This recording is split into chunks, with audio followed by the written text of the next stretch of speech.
Ang gagawin natin ay magluluto nga ng lasagna at ito yung ating mga ingredients. Ayan. Siyempre, unang-una yung pasta ng lasagna pasta, white cheese, mozzarella cheese, at parmesan cheese siya. Ayan.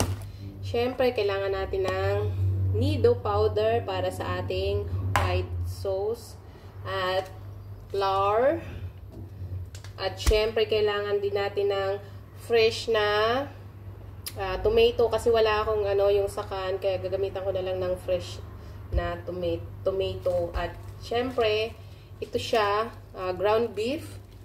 1/4 siya, ground beef ang binili ko. At syempre, kailangan natin ng sibuyas at paminta. Syempre, kailanganin din natin ang Knorr cubes. So, at kailangan rin natin ng oregano. Ayan, dry oregano. Kakailanganin ko rin pala ang tomato paste, guys, para medyo makulay ang aking lulutuin. Kasi nga, ang aking ilalagay ay fresh tomato, hindi siya gaanong makulay. Let's go, guys, at umpisa na nga natin ang paggagawa ng lasagna. So, ang una kong palang ginayak dyan ay ang onion. Bali, blinin ko na siya para mabilis kasi pag manumano ay matatagalan ako. So, ang gagawin ko lang ay isasalang ko lang yung ground beef at ihahalo ko din lang kasama yung onion. Tapos, hahaluin ko lang yan hanggang sa matuyo yung 'di ba may mga tubig-tubig yung yung karne, kaya hayaan lang siya hanggang sa matuyo. Tapos habang nakasala nga yung aking ground beef kasama yung onion ay ginaya ko na rin, guys, yung fresh tomato. Bali, i-blend ko lang siya. Tapos nilagyan ko na rin siya ng tomato paste para nga makulay siya kasi nga medyo maputla siya pag walang tomato paste.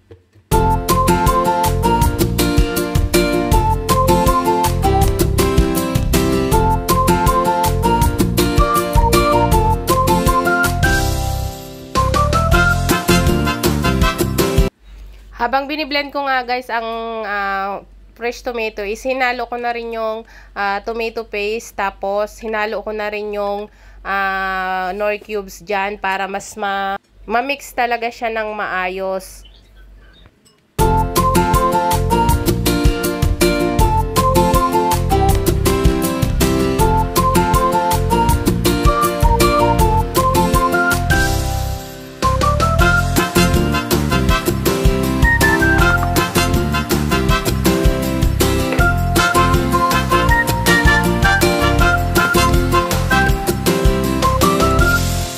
Habang pinapatuyo ko nga yung ground beef, guys, ay hinalo ko na rin yung dry oregano at saka yung paminta at saka kunting asin para may kunting timpla, hindi siya matabang.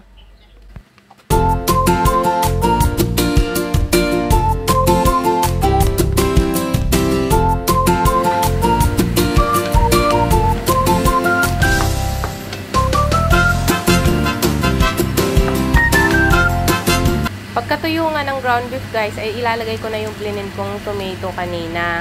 So, yan na yung magiging sauce niya, guys. Tapos, hantayin lang natin siyang kumulo talaga hanggang sa maluto yung beef.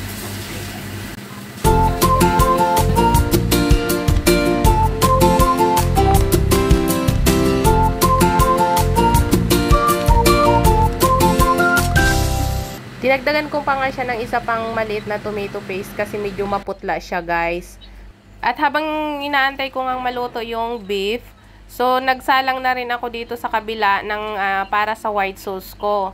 So ang ginawa ko nito, guys, ay nilagay ko lang yung malamig siyang tubig para hindi mamuo yung flour at saka yung powder milk. So malamig muna siya, tapos hahaluin natin para ma-dissolve muna sila lahat.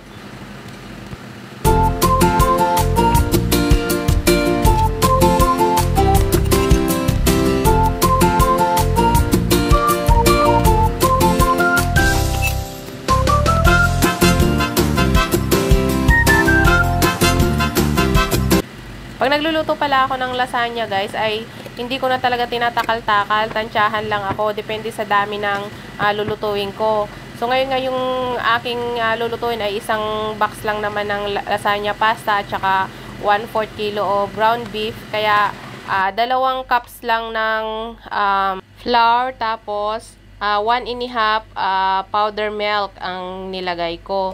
Tapos habang tinutunaw ko nga yung yung flour at saka yung powder milk ay hinaluan ko na rin siya ng dry oregano. Nilagyan ko na rin siya ng konting asin para magkaroon siya ng lasa at isang Knorr cubes. Nang medyo natunaw na nga siya guys, ay nilagyan ko na rin siya ng mainit na tubig para mas mabilis maluto yung aking white sauce guys.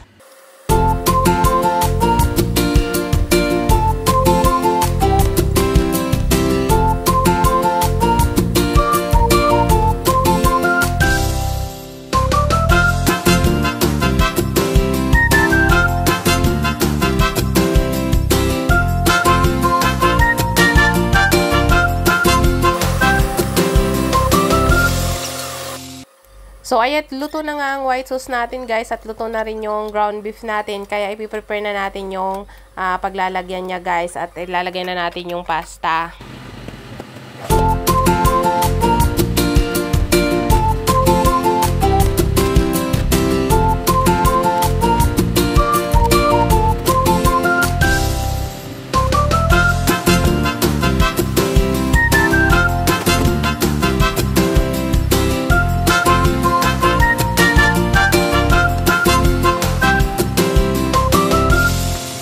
Para mas masarap nga yung lulutuin nating lasagna guys ay bawat layer guys ng lasagna ay lalagyan natin siya palagi ng cheese para mas masarap.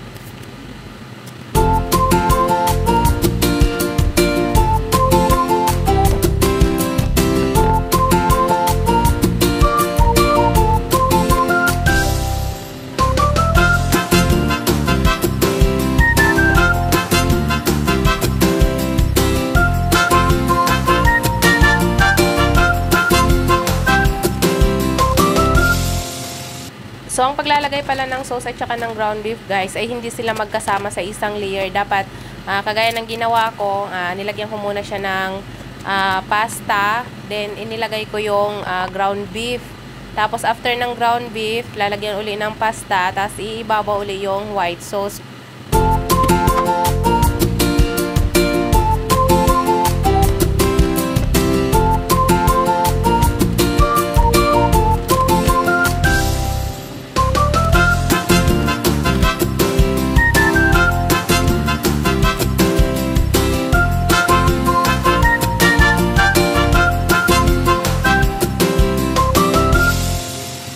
So, ito na nga yung pinaka-top ng aking lasagna guys. At dito ko na ipinaghalo yung ground beef at saka yung white sauce. Tapos, sa ibabaw niyan, mas lalagyan na natin uli siya ng mozzarella, white cheese at saka yung parmesan cheese. Kasi ito na yung magiging pinaka-toppings niya ba. Tapos, pag niyan, salang natin, kailangan lagyan natin siya ng aluminum foil para mas maluto talaga yung pasta kasi hilaw pa yung pasta eh. Tapos maluluto na lang siya dyan sa tubig ng sauce natin. So, habang ginagaya ko nga yan guys, ay binuksan ko na rin yung oven para mas mainit na. At ayan, tatakpan ko na nga siya guys para maisalang na siya kasi nga mainit na yung oven. So, ang temperature ng oven pala ay 280. So, ang init niya ay yung sa taas-baba siya para mas pantay yung pagkaluto niya. So, ayan na nga guys at isasalang ko na siya.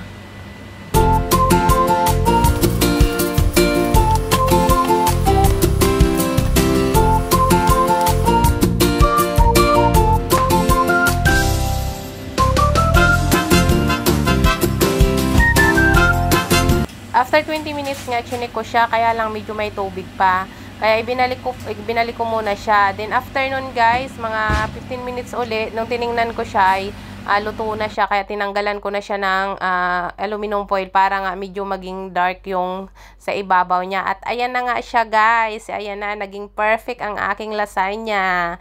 Ayan. So yan lang yung i-share ko sa inyo guys. Thank you for watching guys.